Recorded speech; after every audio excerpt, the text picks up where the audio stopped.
We've previously seen how to graph the solution sets to linear equations, and they became lines. Now we're going to look at the general strategy for graphing arbitrary equations. Now, of course, this topic is very complex, and there are lots of different things that can happen, lots of different types of equations that we can work with, but we're going to talk about the general strategies here and some of the general tricks that you can use to graph the solution sets to equations. And we're going to look at a later date at how to go about things more precisely in more narrow cases. So recall the following, that the solution set to an equation in X and Y is the set of all pairs X comma Y that make the equation true.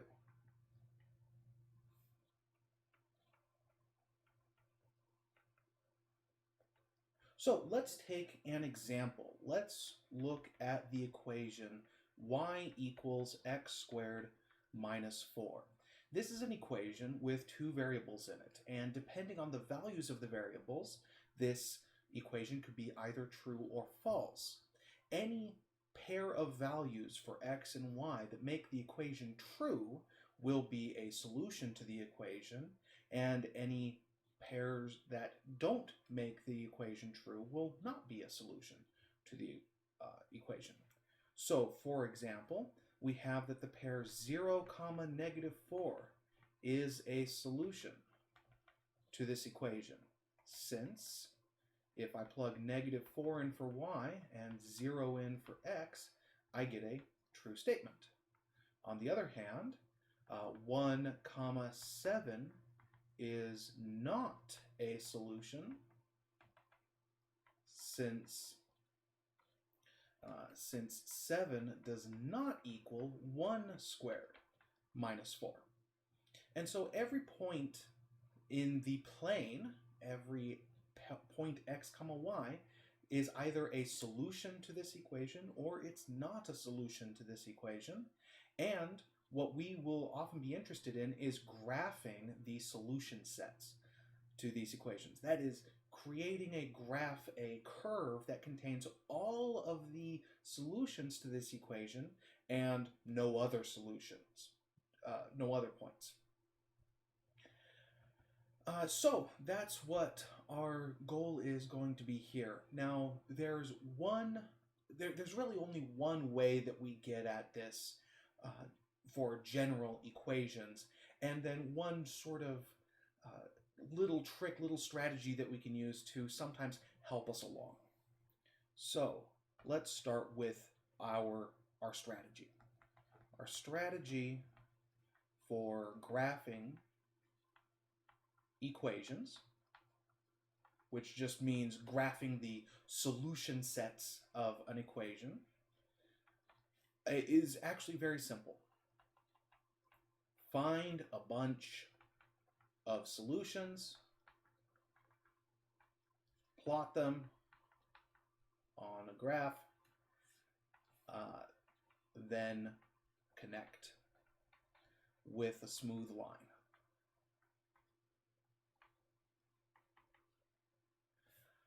Now, the term smooth here is a little bit ambiguous, but we'll see what that means in a general sense. Now, we have two ways that we can make this strategy a little bit more efficient. The first way is to find the intercepts.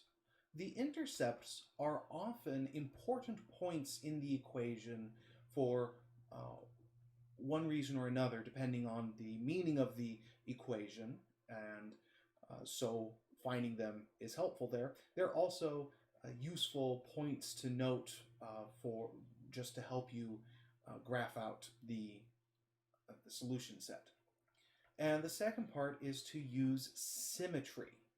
A lot of the equations that we look at have graphs that have various symmetries in the plane, and we'll often use that symmetry, we'll take advantage of it in order to make plotting these points a little bit easier. But these are really only secondary considerations. The main strategy is still always find a bunch of solutions, plot them, and then connect them up smoothly. So let's do that for the equation that we looked at before.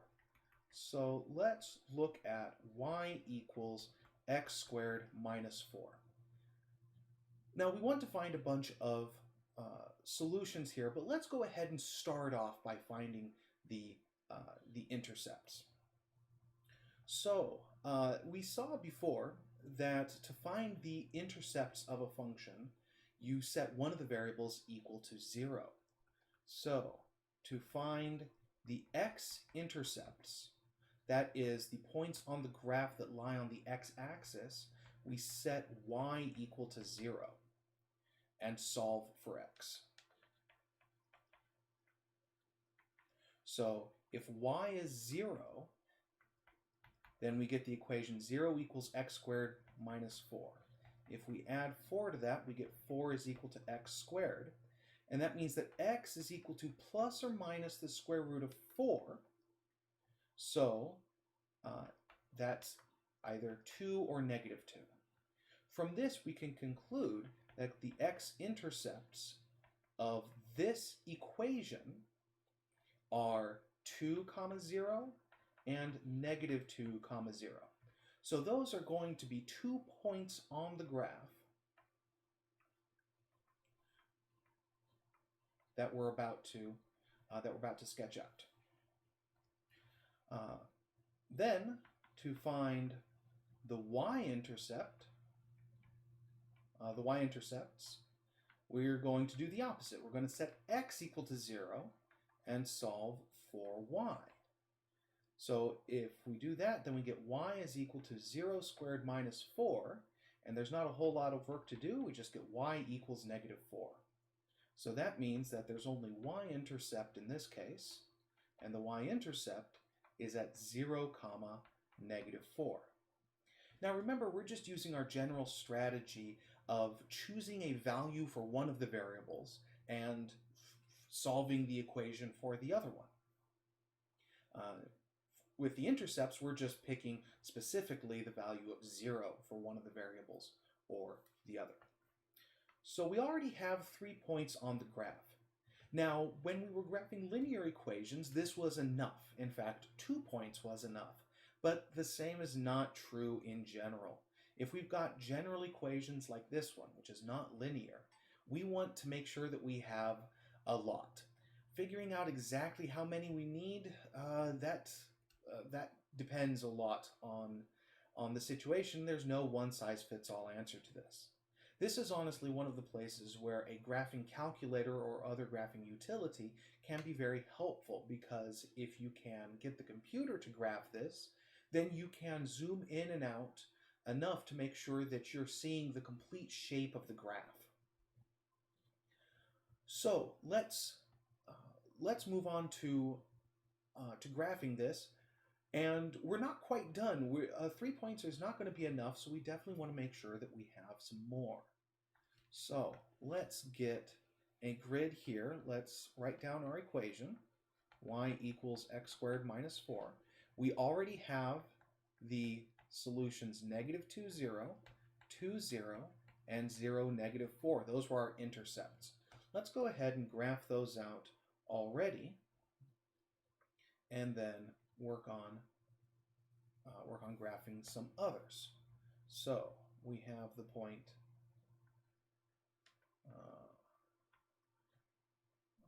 point 2, 0, negative 2, 0, and then 0, negative 4. So let's grab those. 2, 0, negative 2, 0, and then 0, negative 4. That gives us 3 points on the graph. And the solution set to this equation is going to go through all three of these points. But it's going to do so smoothly, and so we want to get a better idea of how the graph actually moves here. And so we're going to want to find a bunch more values. Now, in this equation, y has already been solved for, which means that an easy thing to do here is to make a table of values where we just pick various values of x and then figure out what y is, because once we pick a value of x, it's easy to figure out what y is going to be. So we'll want to pick some values of x that lie in between the x values of the points we've already seen and some outside. So I'll go ahead and try looking at x values of 1, -1, 3, and -3. So if x is 1, y will be 1 squared minus 4, which is -3. If x is -1, then y will be -1 squared minus 4, which is again -3, because -1 squared is 1. So this gives us two more points on the graph, 1, -3 and -1, -3. Let's graph those. So we get 1, -3 and -1, -3. Now let's see what happens when we plug in 3. If x is 3, then y is 3 squared minus 4. 3 squared is 9. 9 minus 4 is 5. That means that the point 3, 5 is on the graph. And if we plug in -3, then we'll get, again, -3 squared is 9, minus 4 is 5. Therefore, we have the points 3, let me get these marks. We've got 3 and -3 we're working on. 1, 2, 3, 4, up here to 5. We have the points 3, 5 and -3, 5 that are also on the graph.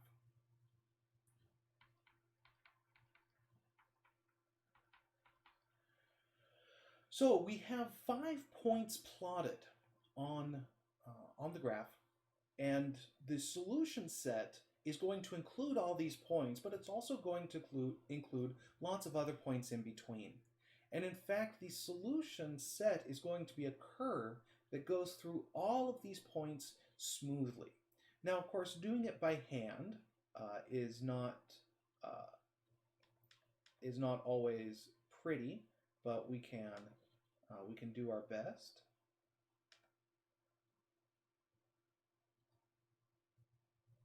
And we can see that we make this sort of curved bowl shape as we go up. This is the solution set to the equation y equals x squared minus 4.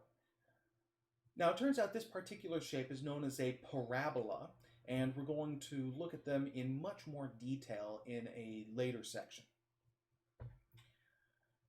They show up as equations when they show up as the graphs of equations that are of the form y equals a degree 2 polynomial.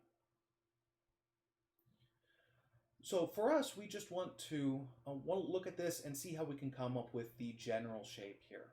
Of course, plotting individual points will only give you an approximate version of the graph. If we want a more accurate version, using a computer is a very good way of doing that. Now, of course, the computer is only doing the same thing we are. The advantage is that the computer can plot 1,000 points rather than 5, and connect them all very smoothly and very quickly. But we can still get an understanding of what's going on here. And the principle is still the same.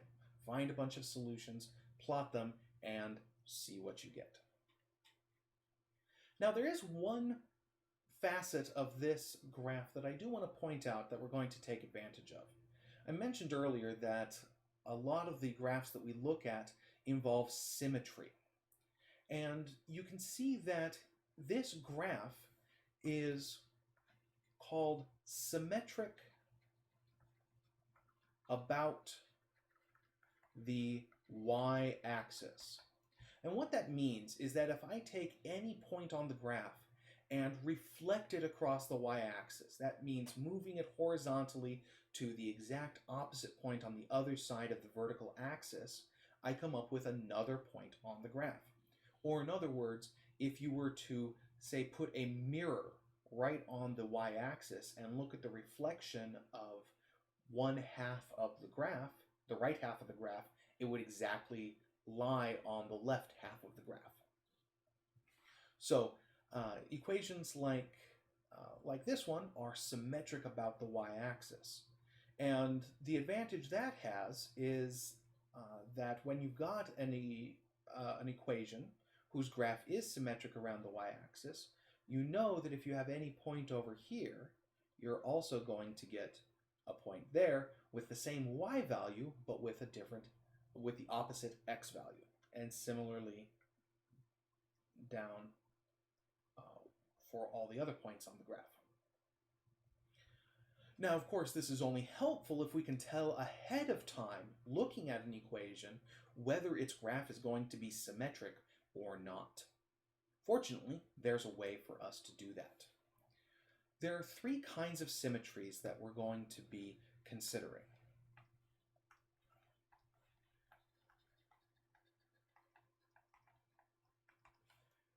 So we have symmetric about the y-axis. And what this means, for a graph to be symmetric around the y-axis, means that if xy is on the graph for some point xy, then the point negative x comma y is on the graph. Or in other words, if x comma y is a solution to the equation, then negative x comma y is also a solution to the equation that we're looking at. So that's one of them. We have symmetric around the around the y-axis. Sorry. We can also talk about graphs that are symmetric about the x-axis. And a graph is symmetric around the x-axis. That means that if x and y is on the graph, then x comma negative y is on the graph. This describes graphs which reflect around the horizontal axis. That if I take the top half of the graph and flip it down, reflect it onto the bottom half of the grid, then we'll get the same shape. And then finally, we have symmetry of symmetric about the origin. And this means that if x and y is on the graph, then negative x, negative y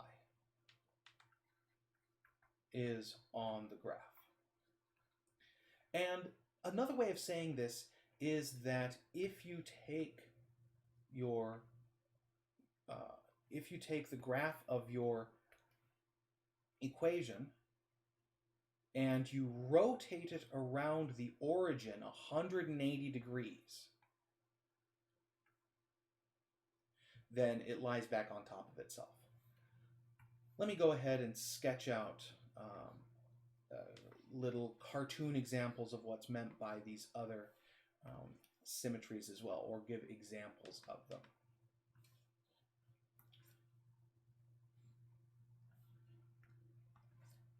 So this would be an example of a graph that's symmetric about the x-axis.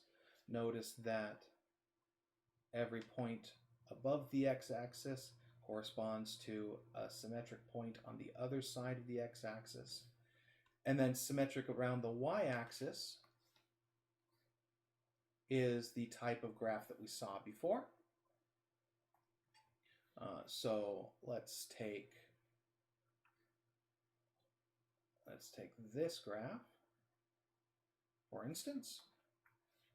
And notice that every point on the right corresponds to a symmetric point on the left, and vice versa.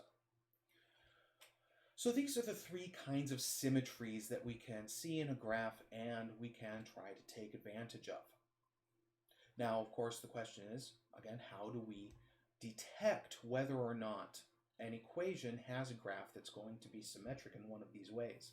And the key to that is in looking at these conditions here.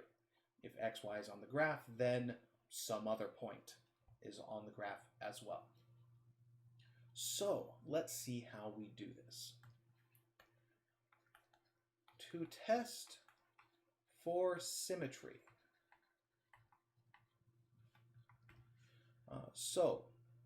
what we do is we take our equation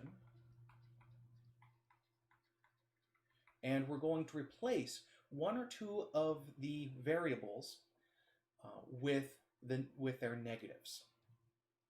So first, we want to replace every x with a negative x. If the resulting equation is equivalent to the original equation,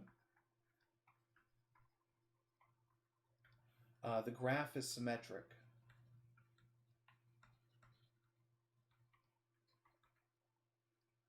around about the y-axis.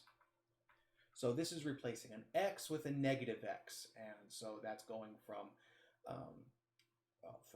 one point to the point that you get by reflecting across the y-axis from the left to the right or from the right to the left on the graph. If replacing x with negative x doesn't change the equation, gives you an equivalent equation to the first one, then that means that the graph of your equation will be symmetric around the x-axis. And then there are two more things we can check. We can replace every y with negative y. If the result is equivalent to the original equation, the graph is symmetric about the x-axis. One way of remembering how these work are sort of like the intercepts. When you replace an x with a negative x, you're testing symmetry around the y-axis. So the variable you're changing is the opposite of the symmetry that you are testing. And replacing y with negative y is checking for symmetry around the x-axis. For symmetry around the origin, first note that if you are symmetric about the x and y axes, we are automatically symmetric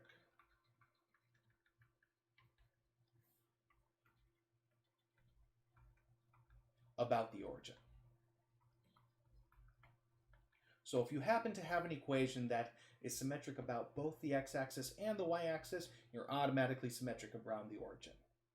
But there are lots of equations which are symmetric about the origin, which aren't symmetric around both the x and the y-axis. So the last thing we do, if we don't know all the symmetries yet, is we replace x with negative x and y with negative y. If the result is equivalent, then we are symmetric about the origin. So let's see how we use these to simplify the process of graphing equations. I wish to emphasize that using symmetry when graphing an equation is optional. It's something that can save you time and give you some insights into how the graph looks, but It's really just a shortcut for getting a lot more points to graph, which isn't strictly necessary, but it is a very good strategy to use when it shows up. I also wish to emphasize that not every equation has symmetry. Very many equations have no symmetry at all. All right, so let's look at an equation.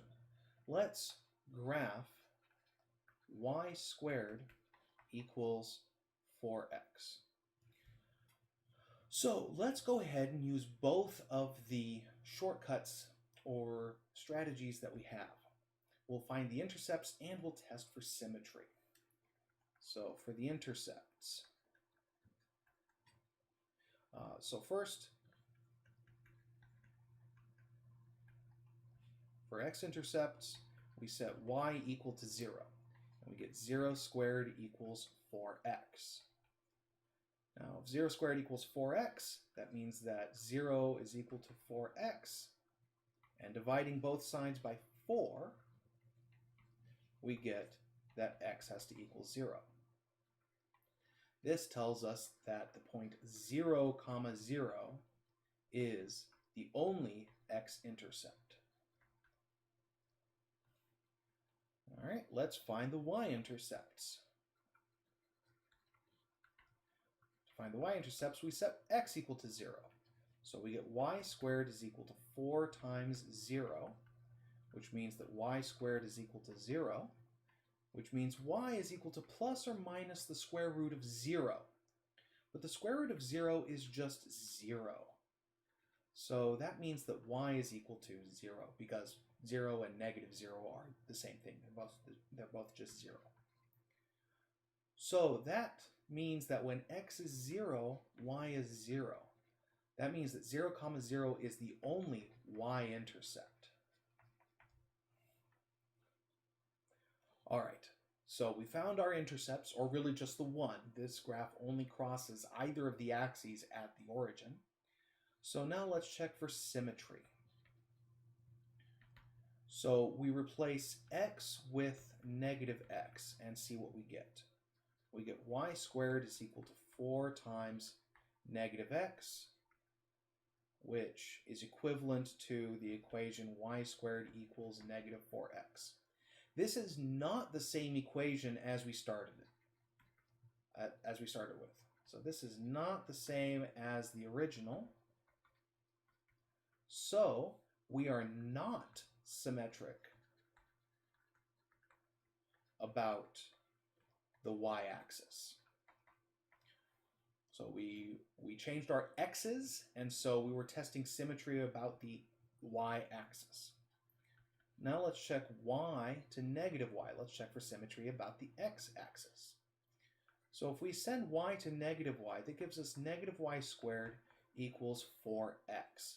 And let's simplify this.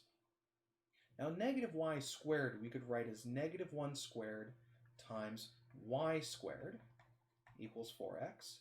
And negative 1 squared is just 1. Now 1 times y squared doesn't change it, so in fact we just get y squared back. Now this equation is the same as the original equation, which means that the equation we got when we plugged negative y in for y is equivalent to the original equation. So this is the same as the original. So we are symmetric about the x-axis. So now let's try sending x to negative x and y to negative y. If we do that, then we get negative y squared equals 4 times negative x. And for the same reasons we had up above, negative y squared is the same thing as y squared. And 4 times negative x is negative 4x. And again, this is not the same as the original. So we are not symmetric about the origin. All right, let's put this together and see how we can use the symmetry to basically double our efforts when we go to plot points on this graph. All right, so we've got y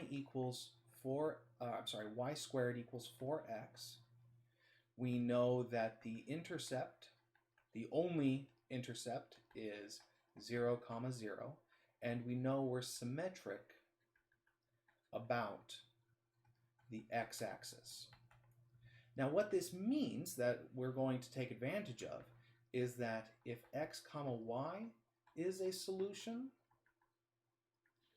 then x comma negative y is a solution. So let's get some more solutions. One thing that's helpful when doing these problems is to try to solve for one of the variables. See if you can solve for one of the variables. And in this case we can. We've got y squared is equal to 4x. If we divide both sides by 4, then we get that x is equal to y squared over 4. That's an equivalent form of the original equation. We've just solved for x. And what that means is that we can find x values easily for a given y value. So what we can do is we can try just picking various values of y and then figuring out the value of x that goes along with it. Now we already know the intercept of this function which corresponds to when y is 0. So let me put in some more points here. Let me put in y equals 1, 2, 3, 4. Now if y is 1, then x is 1 squared over 4, which is 1/4. So that tells us that 1/4 comma 1 is a solution. And now by symmetry, we can get another point on the graph. We can get another solution immediately because we know we're symmetric about the y-axis, which means if a pair xy is a solution, then the pair x negative y is also a solution. So in fact, we get two solutions out of this for 1. All right, so now we can say, all right, well, what if y is 2? If y is 2, then x is 2 squared over 4, which is 4 over 4, which is just 1. So that tells us that 1 comma 2 is a solution, which means, again, by symmetry, that 1 comma negative 2 is a solution. And we continue.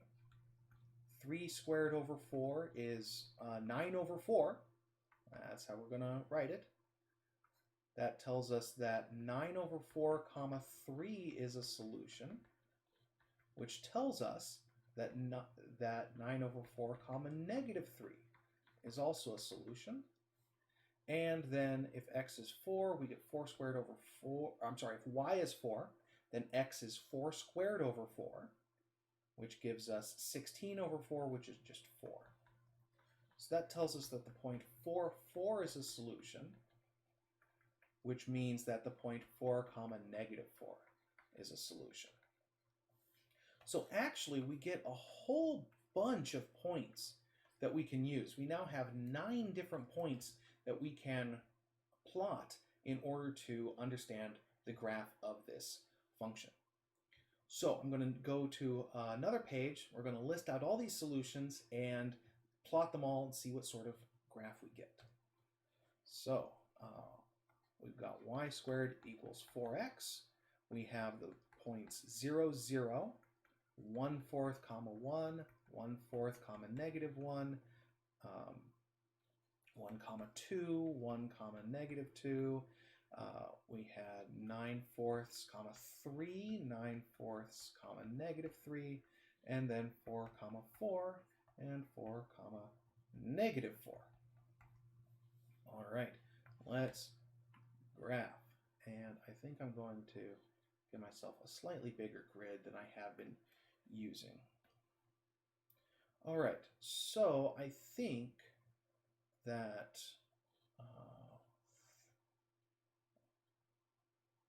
I'm going to plot things this way. I'm going to use the little squares on my grid as 1/4 marks, which means that that will be 1, that'll be 2, that'll be 3, that'll be 4, and that'll be 5 along the x-axis. Hopefully I counted right on all of those. Oh, right up at the top. Barely have room. -1, -2, -3, and -4. All right, we're barely going to fit. So let's plot all of our points. I'm going to do it in red because I think that's more visible. All right, we've got the point 0, 0. Now we've got the point 1/4, 1, and the point 1/4, -1, which we got by symmetry, symmetric around the x-axis.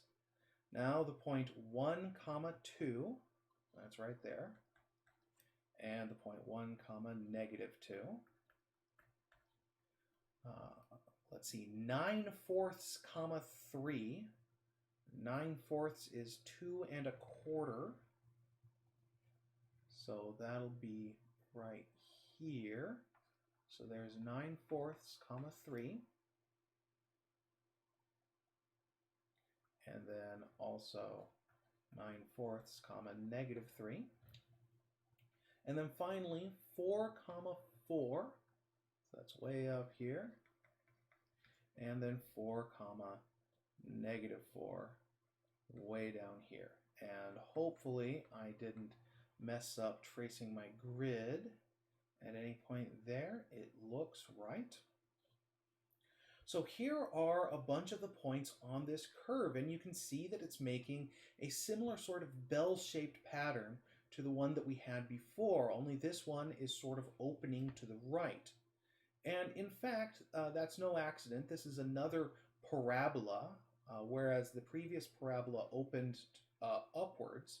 This one opens to the right, and we can connect up the points like this and get ourselves a nice looking parabola here. And so that's what the solution set to y² = 4x looks like.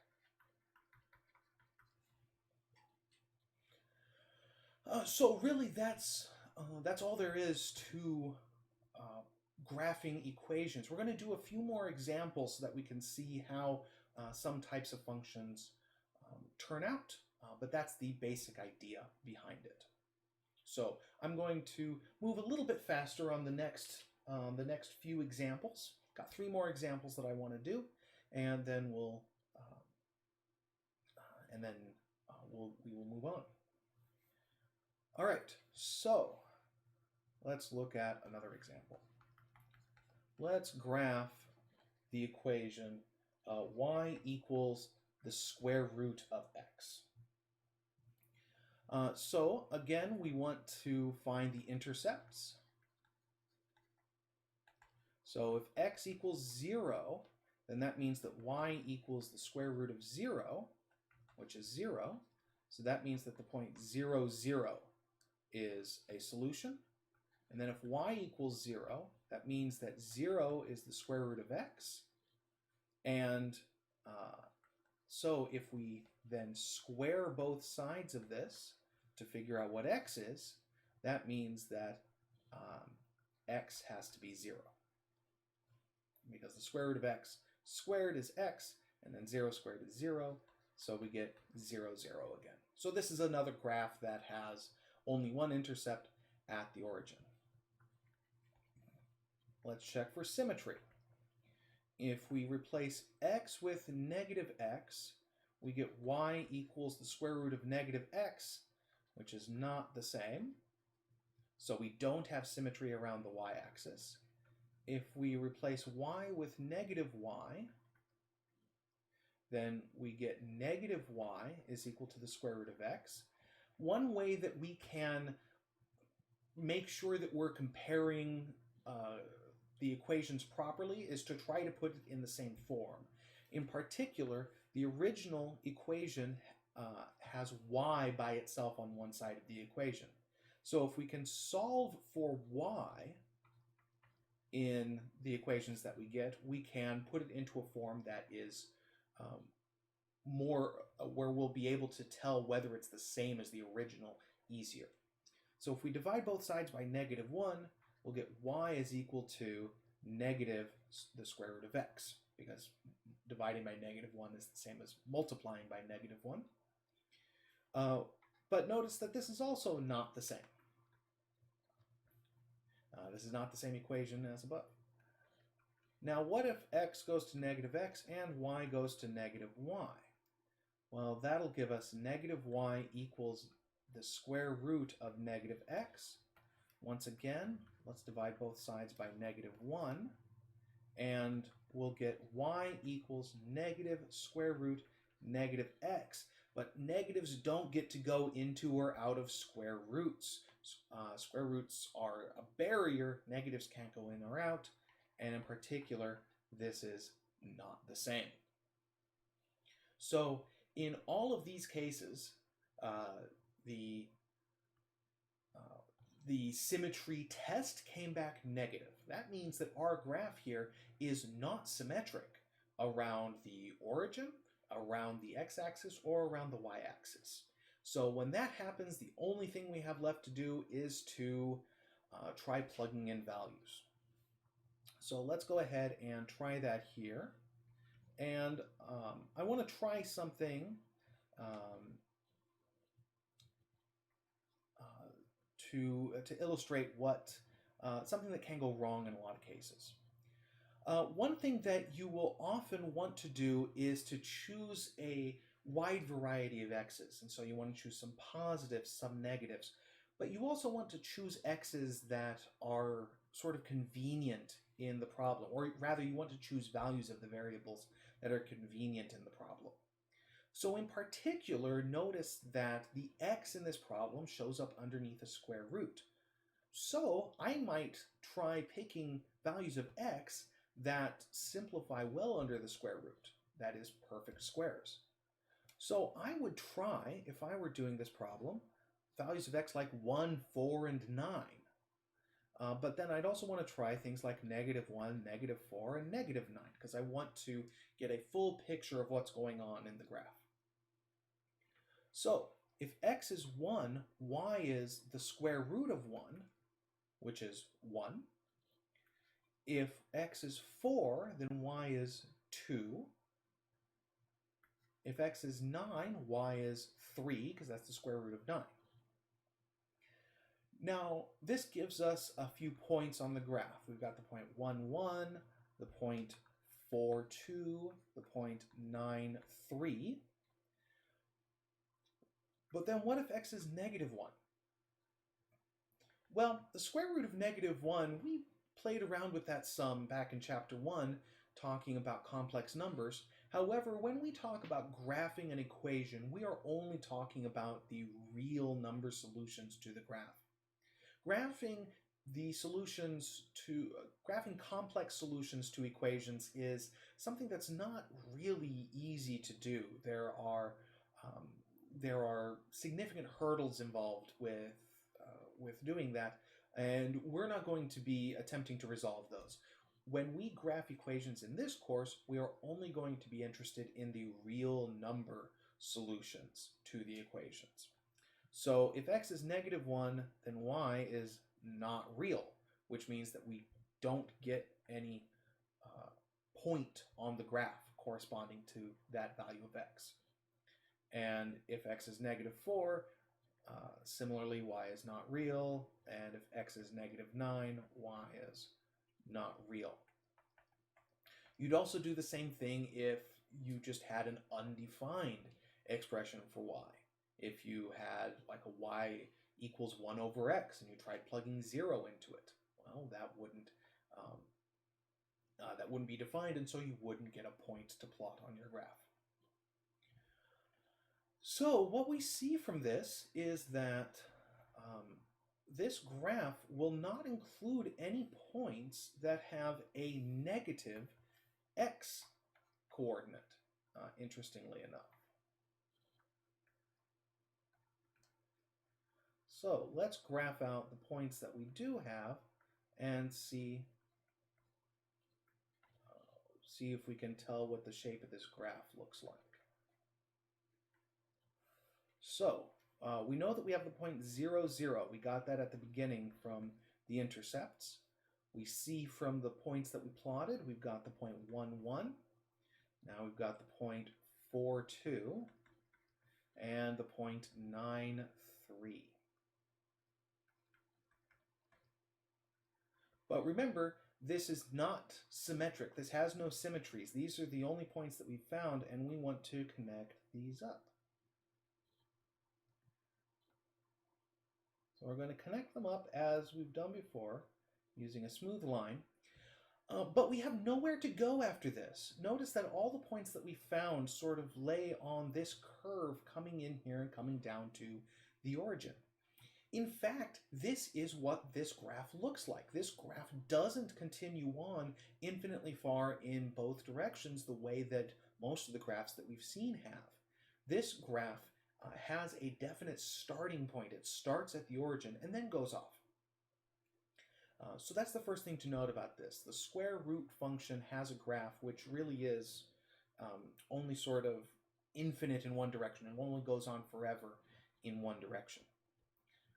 However, you might think that this really looks like sort of half of a parabola, like half of the problem or the graph that we did in the last problem. And you're not wrong, and this is related to the fact that the square root function that we're using to define this function is a partial inverse to the squared function. One of them undoes the other. The square and the square root undo each other mostly. And it's that mostly which is giving us only sort of half a parabola in this problem, where we got the full parabola in the last one. We're going to talk about this more at a later point. For now, we're going to just accept that this is what the graph of this function looks like. All right, next example.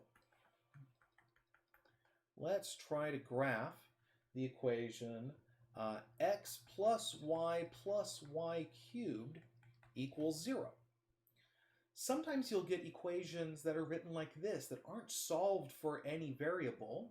A lot of times you'll get them where they're all bunched over on one side. These types of equations are more common in certain disciplines than the ones that we've seen so far.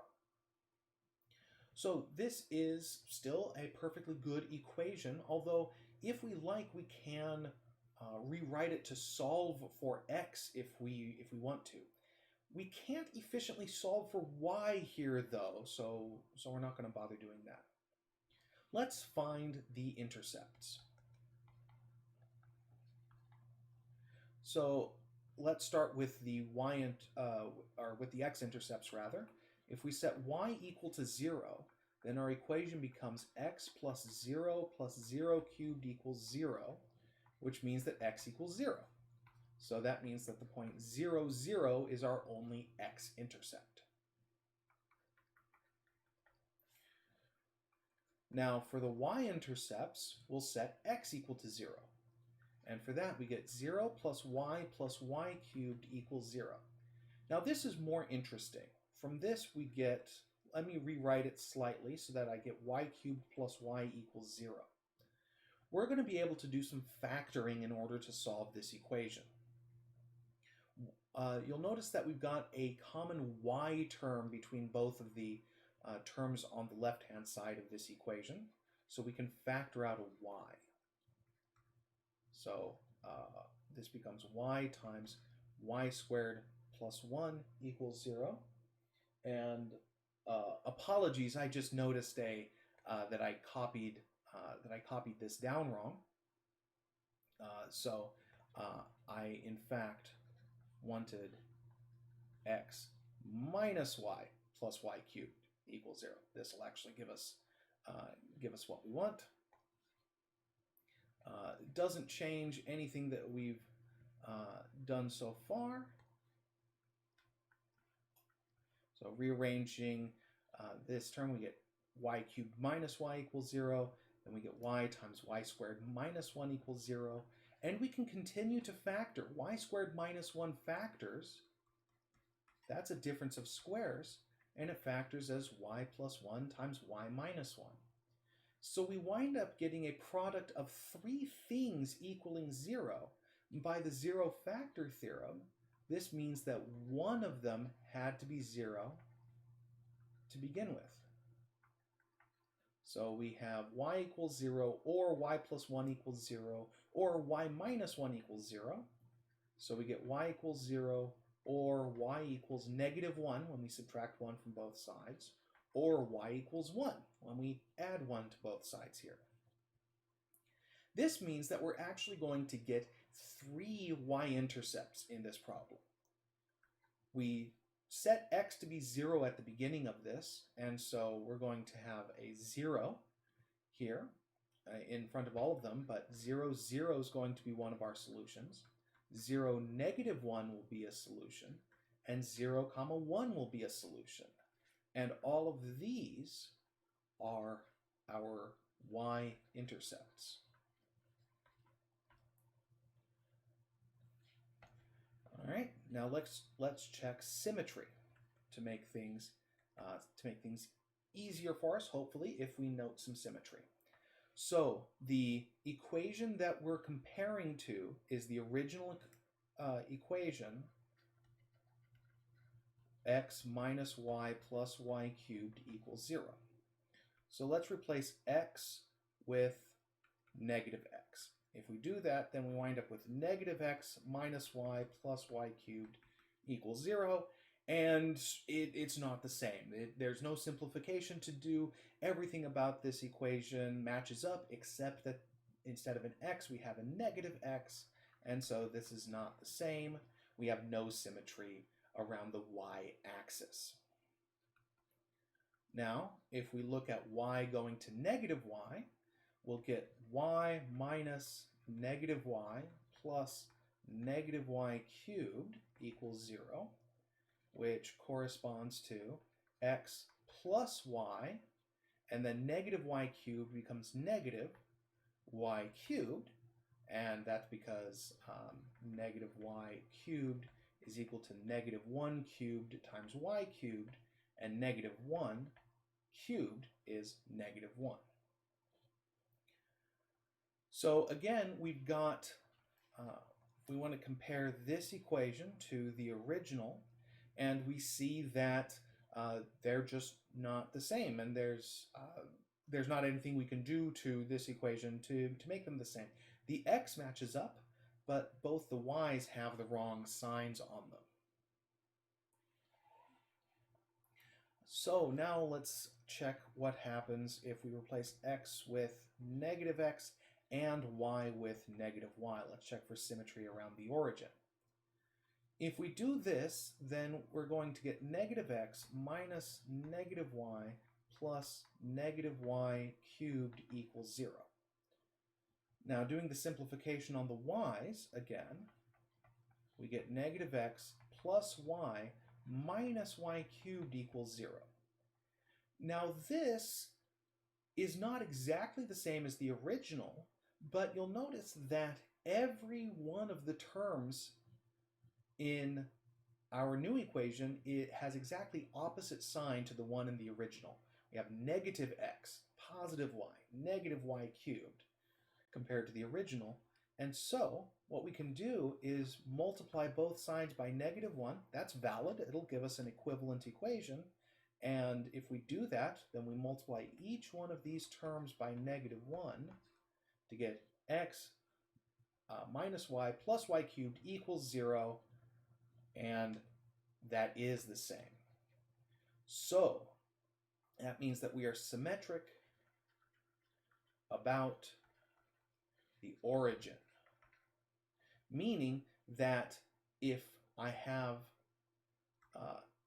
point xy on the graph, then the point -x comma -y will also be on the graph. So let's get some equations, or get some solutions rather. We already have three points, 3 solutions on the graph, which is good. Let's see a few more.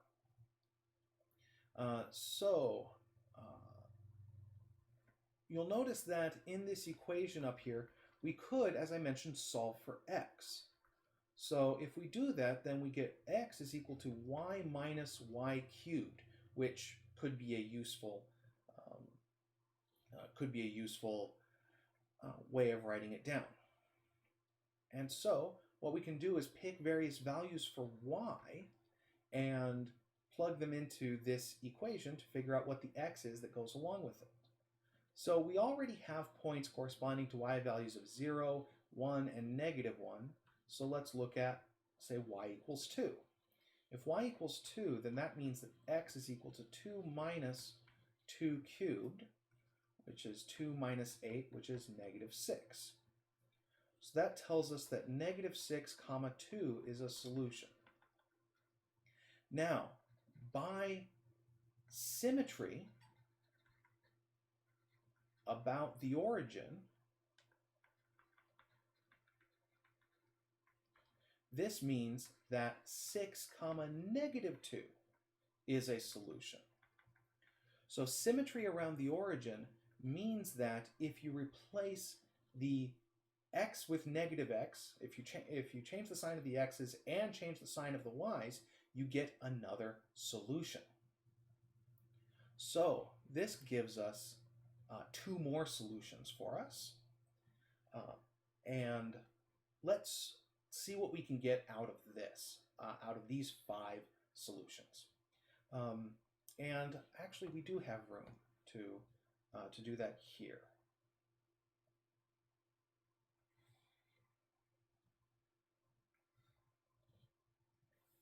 So let's graph, let's see what we get.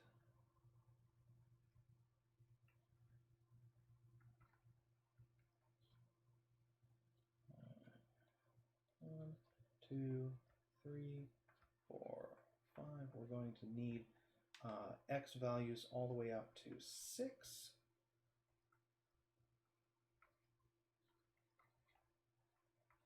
Oh, whoops. I've exceeded my box, but that's okay. All right, let's graph our points. We have our y-intercepts. We had 0, 0. We have 0, 1, and 0, -1. Those are our 3 intercepts. Then we also have the point -6 comma 2 and the point 6 comma -2. And so we want to try and connect these up smoothly. Now, it's not super obvious how this is going to go, but plotting in a few more points would be helpful. In particular, what would be really helpful for us is to plot the points with y values between the various y-intercepts. So for instance, choosing y values of 1/2 or -1/2. Now it turns out that if you plug in a y value of 1/2, you get a number, you get 3/8. So it turns out that if you plug in 1/2, for y, you get an x value of 3/8. So there's a point 3/8 comma 1/2. And by symmetry, there's another point down here, which is -3/8 comma -1/2. So this makes it maybe a little clearer what's going on. Our curve is coming through. It's crossing the y-axis here, hitting this point, coming through this point, and going back out this way. So this graph is more complicated than some of the ones that we've seen so far, but you will check and see that this graph is symmetric around the origin. If you were to put a pin right in the origin and spin the whole graph around 180 degrees, it would lie exactly on top of itself. And so that is a nice check for our work. All right, the last example that I want to do is the graph of y equals the absolute value of x. And this is a useful one, but I did want to point it out because it does behave a little bit differently than some of the others that we've seen. So let's graph y equals the absolute value of x. And for this one, rather than going through all of the symmetry or even testing intercepts, I just want to find a bunch of solutions and graph them out. So I'm going to take x values. I'm going to do -5, -4, -3, -2, -1, 0, 1, 2, 3, 4, 5. I'm just going to take a bunch of x values and figure out the y values because the y values are pretty easy. We have that in every case, y is the absolute value of x. So if x is -5, y is 5. If x is -4, y is 4. Then 3, 2, 1, 0, 1, 2, 3, 4, 5. So here's a big collection of x values and y values that lie on the graph of y equals the absolute value of x. Let's see how this goes.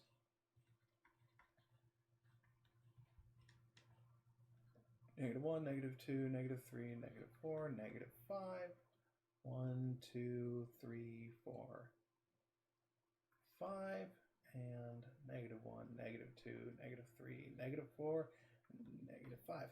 Let's plot these points. So one of our points is at -5, 5, then -4, 4, -3, 3, -2, 2, -1, 1, 0, 0, 1, 1, 2, 2, 3, 3, 4, 4, and 5, 5. One of the things that you'll notice about this compared to the other graphs we've seen is that this doesn't seem to be really smooth. The other graphs that we saw had very nice curves to them that went very, very smoothly, transitioned nicely from going up to going down, whereas this graph seems to be really jarring. It seems to be going down at a constant rate with a slope of -1, in fact, and then right at the origin it seems to just turn back up and go and slope up with a slope of 1. And in fact, this is exactly what happens. This is one of the graphs, pretty much the only graph that we work with on a regular basis, which has sort of a corner in it. None of the other graphs we were working with had any corners. They only had curves. And this one actually has a corner there at the origin. So this is, I wanted to graph this out mostly as just an example, our only example of something that isn't totally smooth. It actually has a little bit of a point to it.